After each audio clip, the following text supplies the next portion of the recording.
Okay, let's dive into this. Welcome to today's explainer. Today we are actually extracting a highly structured, battle-tested blueprint straight from the daily AI operations of a highly successful entrepreneur. So we aren't just, tossing around abstract theories today. No way. We're actually looking right under the hood of a functioning business to see exactly how a creator and business owner uses AI from the literal second they wake up to the moment they clock out.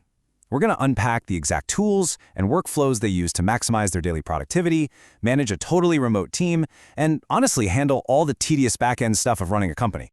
But wait, before we get completely lost in the tech stack, we really need to anchor ourselves in a core philosophy here. The absolute key to true efficiency? Well, it isn't constantly switching to whatever brand new AI tool just launched on Twitter this morning. Actually, it comes from deep mastery of just a few core tools.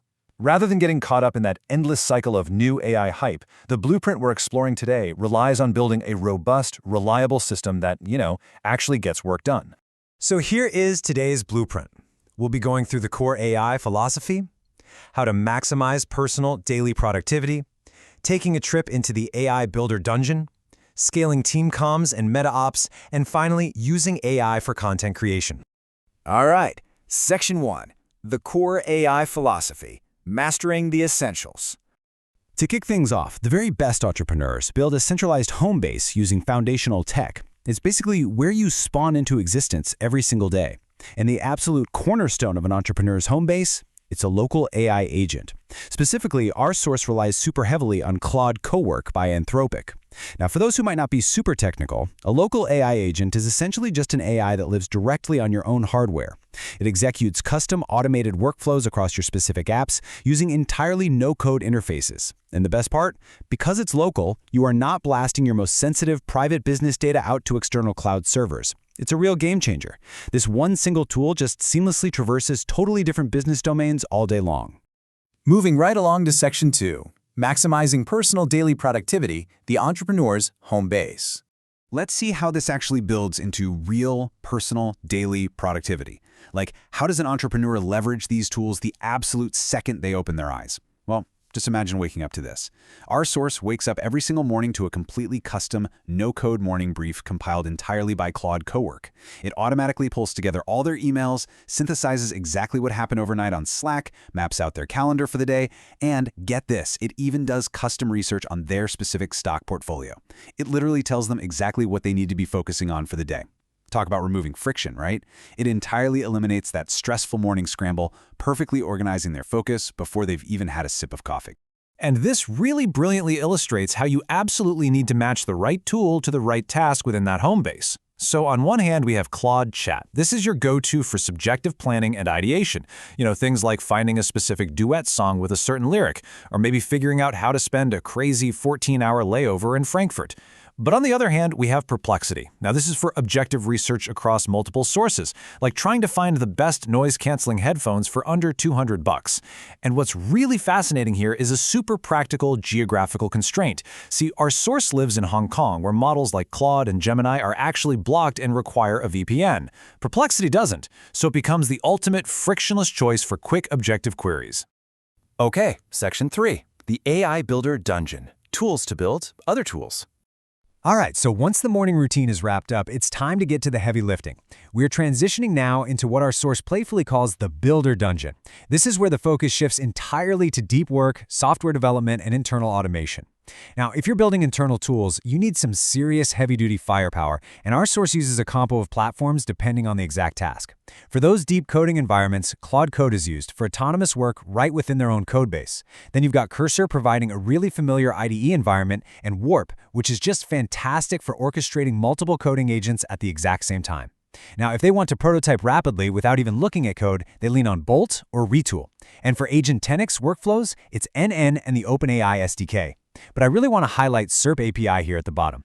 When you're building AI agents that need real-time data from the internet, you absolutely cannot have your AI getting stuck on CAPTCHAs or broken layouts. SERP API allows their internal tools to instantly pull clean, structured JSON search data right from Google and YouTube. Honestly, it's the unsung hero powering all these other automations. But to run a dungeon like this, you really need the right hardware. 64. That is the massive amount of gigabytes of RAM in the Mac Studio with an M4 chip that our source uses to power this entire operation. So why does that matter? Well, running this massive setup allows them to run huge open-source AI models like Qwen and Llama privately, locally, and for absolutely free, 24/7. Section 4. Team Comms and Meta Ops, Scaling at Octopus HQ. Now we arrive at the absolute climax of our explainer. Because, look, personal productivity is one thing, but how does this whole thing scale? Let's take a look at how a remote team of over 10 people, we're talking engineers, ops, editors, designers, uses AI for asynchronous communication and operations. Because scaling a company brings a massive, massive headache. Meta business operations. Basically, all those tedious, non-creative, administrative tasks required to keep a company legally and financially operational. You know, accounting, banking, taxes, the whole shebang. Our source has an absolute profound disdain for this meta business stuff. It is literally the antithesis of creative entrepreneurship, and that makes the urgent need for custom AI solutions in this area just incredibly clear. And this brilliantly illustrates exactly how this builds into a complete operational framework for a remote team. So, for asynchronous communication, the team leverages Whisperflow for audio input and Claude Cowork to manage notifications across Slack and Discord. For meeting summaries, they lean super heavily into the Google ecosystem using Gemini, alongside Notion AI to sift through their massive database of documents.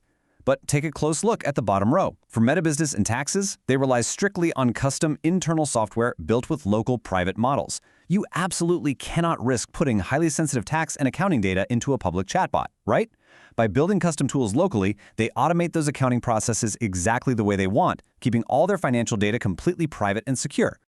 Finally, Section 5.